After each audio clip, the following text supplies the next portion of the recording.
ଆଜି ବଙ୍ଗମୁଣ୍ଡା ବ୍ଲକ କୁଣ୍ଡାବୁଟଲା ଗାଁର ଛେଲିଆ ସାହୁ ଉଚ୍ଚ ବିଦ୍ୟାଳୟ ଠାରେ ସରକାରୀ କ୍ରୀଡ଼ା ଶିକ୍ଷକ ଶ୍ରୀଯୁକ୍ତ ସୁରେଶନ ବେହେରାଙ୍କର ଅବସରକାଳୀନ ସମ୍ବର୍ଦ୍ଧନା ଉତ୍ସବ ପାଳନ ହୋଇଯାଇଛି।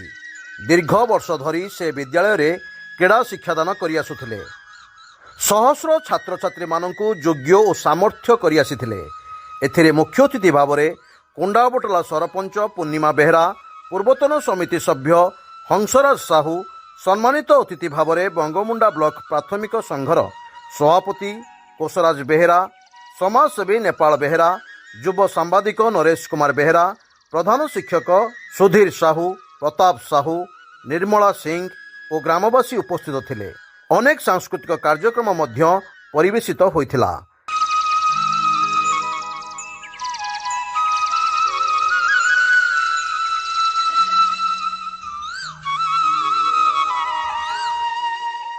ବଙ୍ଗମୁଣ୍ଡାରୁ ନରେଶ କୁମାର ବେହେରାଙ୍କ ରିପୋର୍ଟ, ସ୍ୱତନ୍ତ୍ର ଓଡ଼ିଶା ଲାଇଭ୍।